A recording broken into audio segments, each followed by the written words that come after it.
Всем привет! Сегодня 20 мая. Сегодня-завтра будут напряженные дни. Я займусь новым для себя разделом пчеловодства, выведения маточек. В прошлый раз я уже показывал вот эту свою семью, так называемую жадную. Что я сделал? В нижних двух корпусах у меня расплодное гнездо. Я нашел маточку и в следующий корпус через разделительную решетку отсадил маточку. Я это сделал для того, чтобы у меня за этих 7 дней в нижних двух корпусах не осталось расплода, из которого пчелы могут вывести маточку. Теоретически, конечно, там могут, если было яйцо, но я старался пересматривать и весь засев переставил в верхний корпус. Дальше у меня стоит медовый, то есть у меня получается два таких еще разделительных решетки. Что я сделаю сегодня? Первое. Нижний корпус, это у меня будет теперь стартер, она же воспиталка. Я ее сейчас подготовлю к этому. Через несколько часов, часа через 4, я приеду, привьюсь с семьи Иошки и поставлю туда прививочную рамку. Корпус, где у меня сейчас маточка, у меня литок в другую сторону, я его просто поставлю наверх через глухую перегородку. Сейчас с собой не взял перегородку, но я в данном случае пока целлофаном отделю. Потом приеду, уже поставлю глухую. И корпус подмет. Сейчас посмотрю, какие там дела. Я его поставлю уже сейчас без разделительных решеток над своим стартером воспиталки. Потому что сейчас некому откладывать расплод, поэтому они спокойно могут тягать мед. Приступаю. Буду делать, наверное, все без дымаря, постараюсь.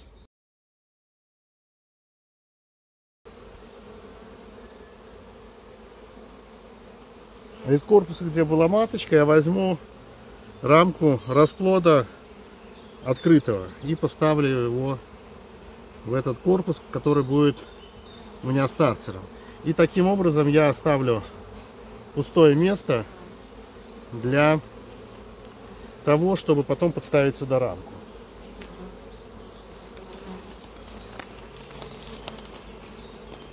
Дальше я беру целлофан, укладываю его. Сейчас принесу, наверное, еще одну целлофановую штуку.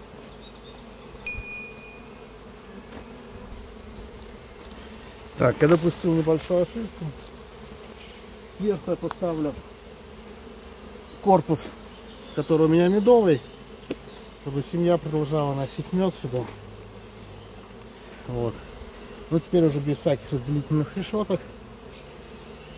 Все, дальше пленка. Пока даже 2 слоя, наверное, пленки.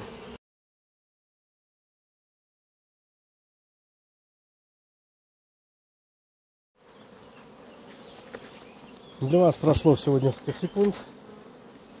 Для меня намного больше. И спешу вам сообщить, что потерпел я полное фиаско в плане прививки.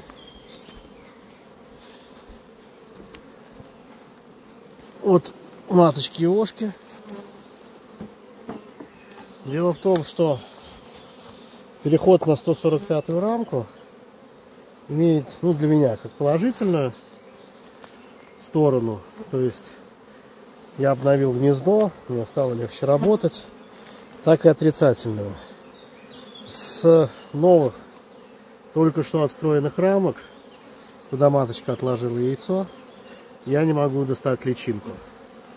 То есть, когда я работаю шпателем,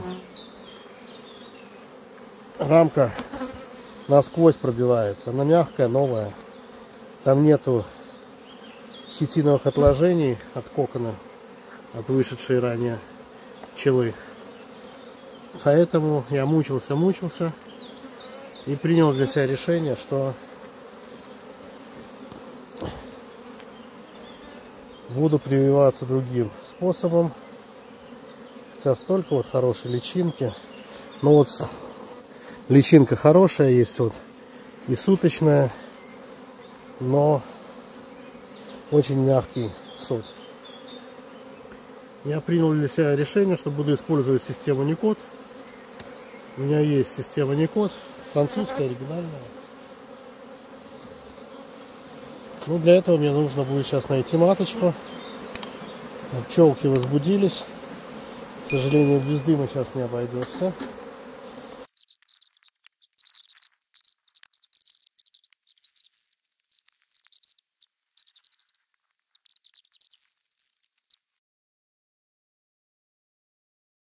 Итак, вот это у меня в руках сотный кот. Он представляет собой коробочку, куда закладываются мисочки с одной стороны.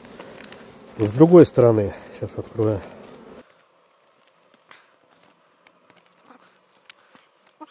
С другой стороны, здесь пропечатаны соты. Производитель говорит о том, что надо нанести кисточкой или валиком, ну кисточкой он говорит, нанести воск, сбрызнуть немного медом, закрыть, это разделительная решетка, и через вот это отверстие маточку запустить вовнутрь. Ну, в принципе, это я сейчас и сделаю. Насчет сбрызнуть медом, то мне придется достать какую-нибудь рамку.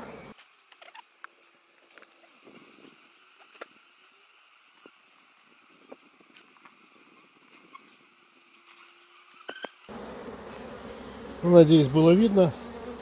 Я с рамки напрыска немного сбрызнул на сам сотный кот. Видно, пчелки сразу почувствовали. Но тем не менее... Ой, мокренькая. Так, открываю заглушку. Ну и закрою сюда уже любопытных пчел сразу. Так. Ну и закрывается. Она достаточно плотно закрывается. Так, и вставляю в рамку. Идеально подходит для 145 рамки. Не знаю уже по миллиметрам размеры. Ну так скажем, в распор становится. Производитель говорит о том, что надо взять рамку с расплодом и в ней вырезать и вставить туда. Так, пчелки, пчелки. Фу. Фу.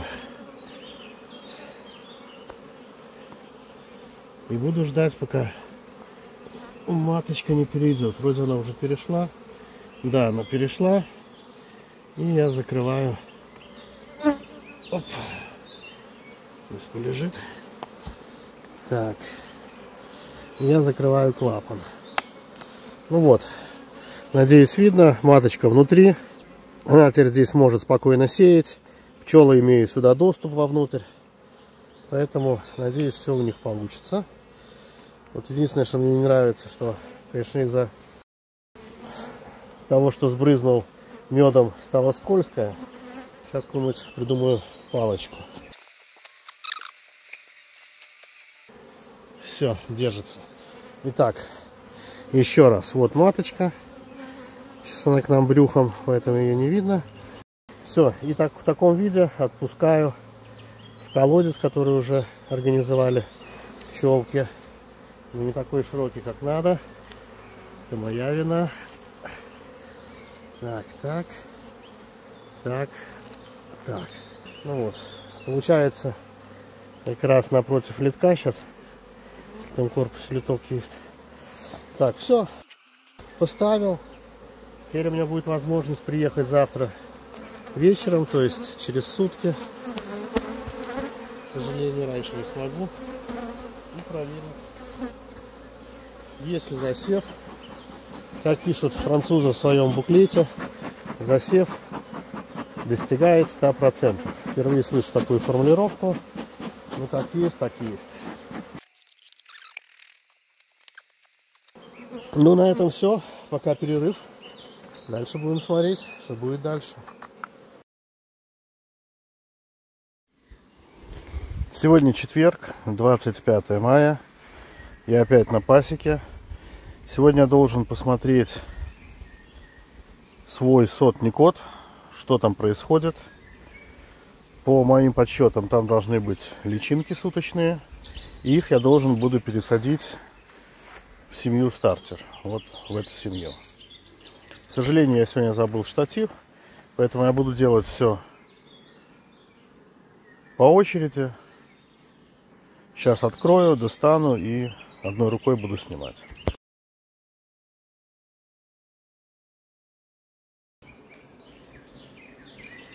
Ну вот что произошло с сотом Никот. Они отстроили здесь свой сот. Частично отстроили ячейки. Сейчас буду разбираться, что у нас там внутри. Но вижу, что личинка есть. Это радует.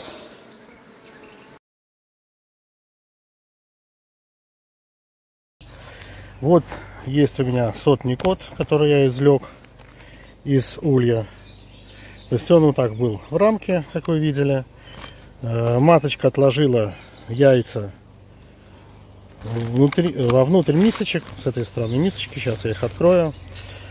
И там уже есть суточная личинка. Она хорошо различима. Поэтому я думаю, что уже в таком возрасте можно пересадить в воспиталку. Для воспиталки у меня сделаны, опять же, одной рукой неудобно, но попытаюсь, вот такие вот прививочные рамки. Здесь есть прививочные планки. То есть я буду доставать вот эти вот мисочки пластиковые, вставлять сюда в цоколь и дальше вставлять вот в планку, в рамку, вот эту планку. Их будет 2 штуки у меня висеть. Потом завтра я посмотрю прием. Я не уверен, что будет. Мне было бы, наверное, достаточно 50%.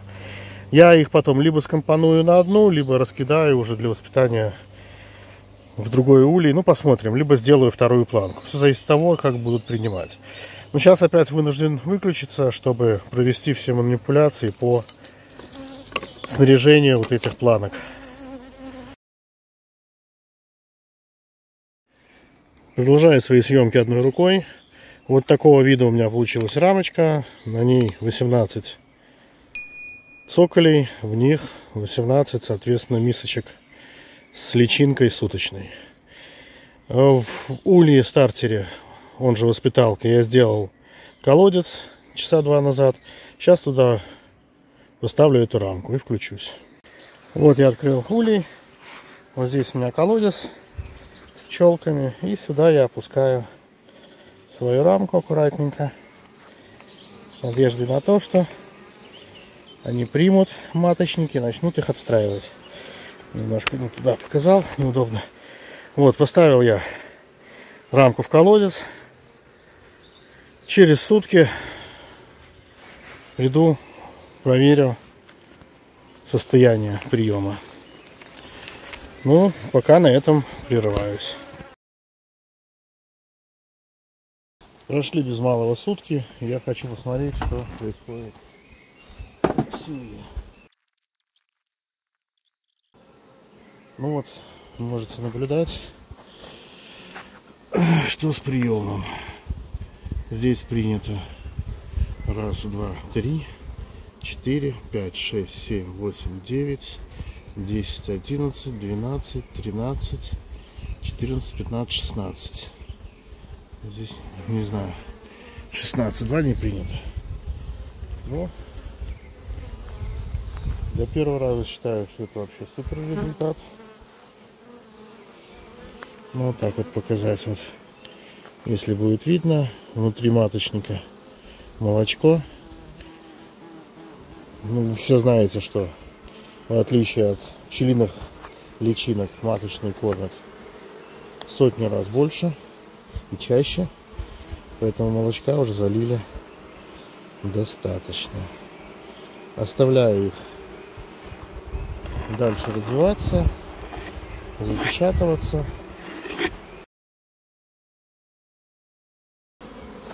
Прошло 48 часов после приема, либо 72 после подсадки.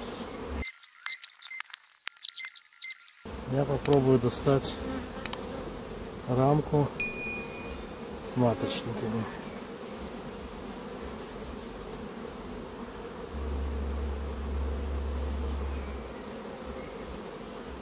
Чтобы, главное, не трясти, чтобы они не упали.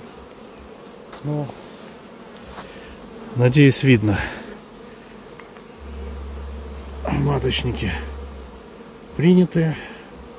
Они их обслуживают, оттягивают. Ну, повторяю, не принят Вот здесь вот один. А, здесь нет маточника. Ну, два не было принято. Вот один. Ну, принят, но так слабенько. Вот. Не принят вот этот.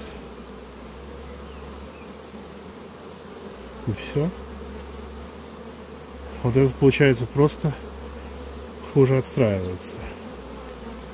Ну вот, буду иметь в виду. Вставляю назад.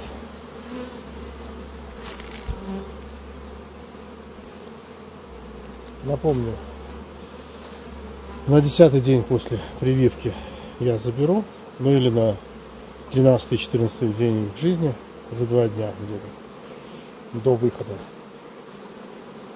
маточек я заберу, рассажу по нуклеусам, либо одену бигудин и буду уже смотреть. Теперь на этом все. Первая часть ролика о моем новом виде деятельности как матководство подходит к концу. Вернее, подошел уже к концу. В следующем ролике я уже покажу, как я буду готовые маточники раздавать в отводке, в семьи и в нуклеусы. Надеюсь, даже уверен, что пчелки хорошо вырастят эти маточники.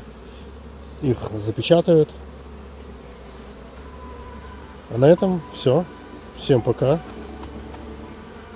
Смотрите ролики, а я буду смотреть пчел. Пока.